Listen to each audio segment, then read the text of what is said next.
Naku po mga kaboses, mga kababayan, hiniling na po ng Office of the Ombudsman sa Sandigan Bayan ito pong hold departure order laban po kay Senator Rodante Marcoleta. Nagmamadali po sila. Huhulihin na ba itong si Senator Rodante Marcoleta? Yan po ang pag-uusapan natin ngayong araw. Welcome po dito sa ating channel mga kaboses, mga kababayan. Ngayon pong araw, pag-uusapan po natin hinggil po dito sa binagsak po mga kaboses, mga kababayan na plunder case laban po kay Senator Rodante Marcoleta. At ngayon po, update po nito ngayon mga kaboses, ang Office of the Ombudsman, hinihiling po nila ngayon sa Sandigan Bayan ang hold departure order laban ho kay Senator Marcoleta. Basahin po natin ito pong artikulo mula sa ang balita ngayon at magre-react po tayo regarding po sa issue na ito mga kaboses, mga kababayan. Humiling ang Office of the Ombudsman sa Sandigan Bayan na maglabas ng precautionary hold departure order laban kina Senator Rodante Marcoleta, dating Kongresista Mike Defensor at mga negosyanteng sina Aristotel Viray at Joseph Espiritu. Sa inihain itong verified ex parte application, sinabi ni Ombudsman na ang mga respondent ay may clear and substantial flight risk. Kaya kinakailangan umano ang PHDO upang mapigilan silang makaalis ng bansa at matiyak ang kanilang pagdalo sa lahat ng pagdinig ng kaso. Ito, mga kaboses, mga kababayan, no? Talagang talagang naniniwala tayo sa kasabihan, kung gusto, palaging may paraan.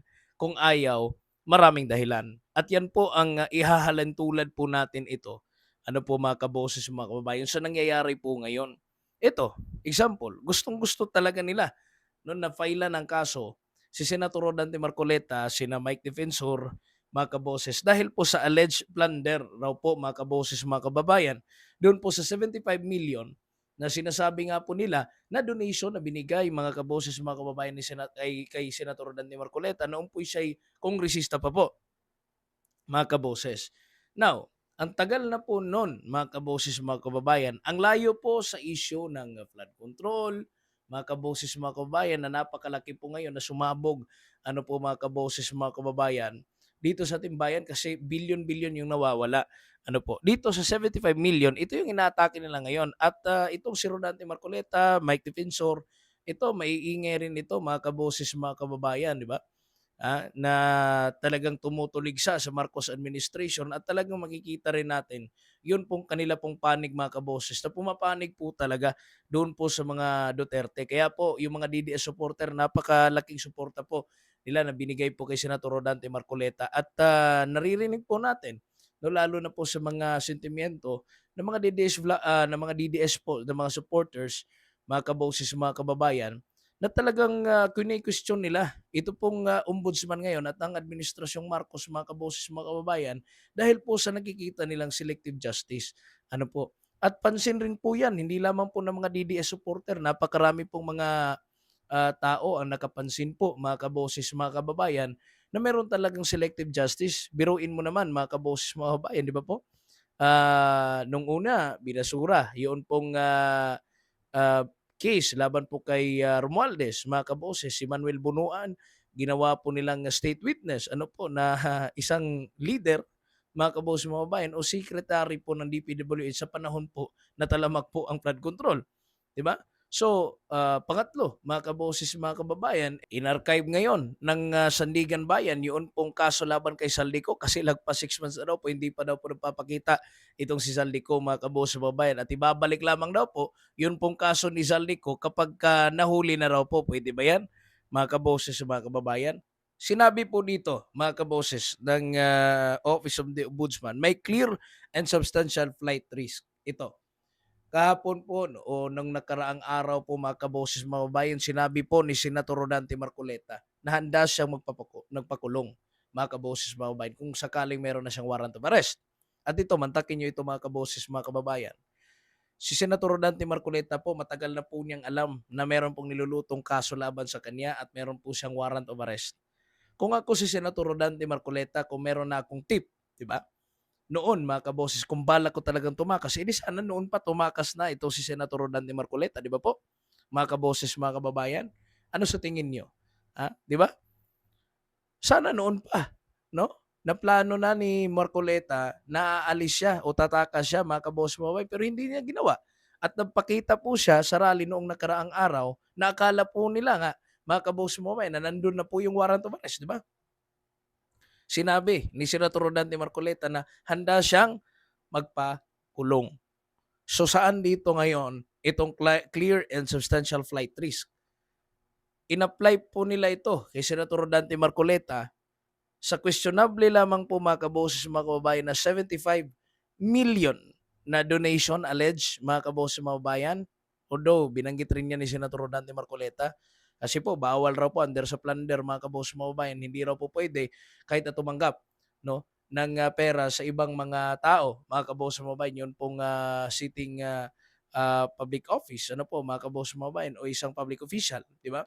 So ito yung nakakatawa ngayon mga kaboses, mga kababayan. Kasi kung hihimayin po natin at titimbangin, ano po mga kaboses, mga kababayan, napakalakas po talaga kaya hindi po natin mabiblame yung pong taong bayan na magre-react sa bilis ng aksyon, mga kaboses, mga kababayan, nitong gobyerno ngayon, ano po, laban po sa mga anti-Marcos, anti-administration ng mga tao, mga kaboses, mga kababayan. Ang bilis po humanap ng ebidensya, ang bilis pong humanap ng paraan para hindi makatakas, mga kaboses, mga kababayan. Pero noon, nasaan sila, mga kaboses, mga kababayan?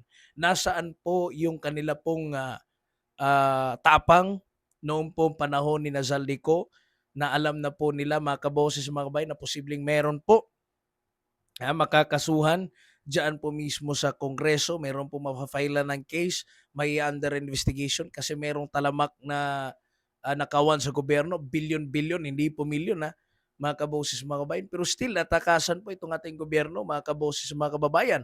Di ba? Kaya yung tapang dapat i-apply equally. Ano po, hindi lamang po doon sa mga weak, no, na mga weakest link, mga kaboses mga kababayan, di ba?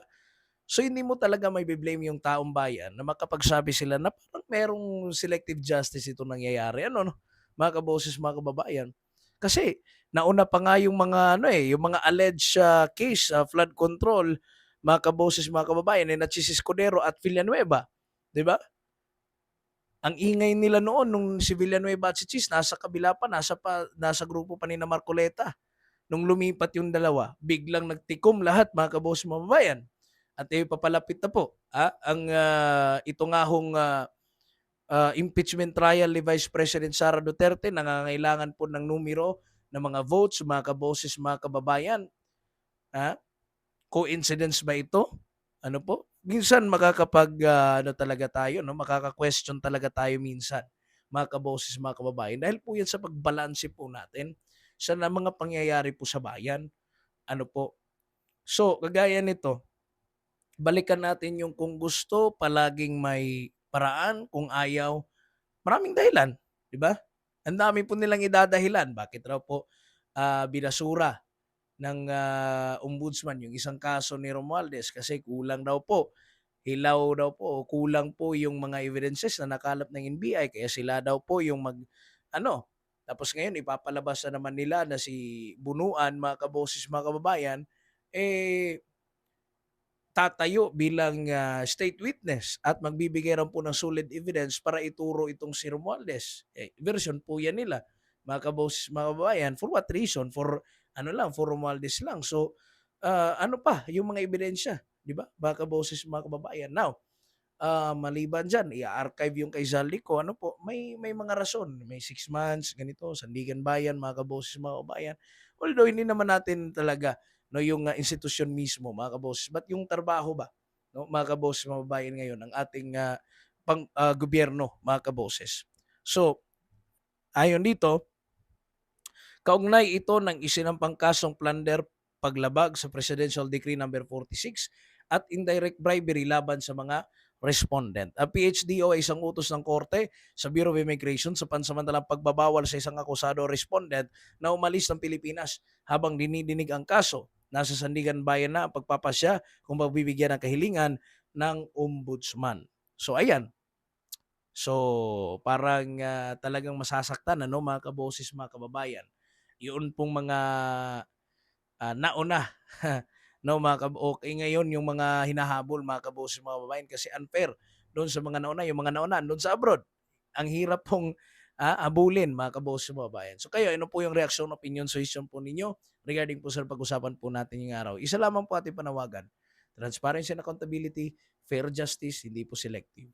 Ito po ang standpoint analysis. Ako po yung nakasama mga kaboss mga kababayan. Please like, subscribe, and share sa atin pong video ngayong araw. Ako po si Kaboses Wins, mga kaboses. God bless po sa inyong lahat and bye-bye.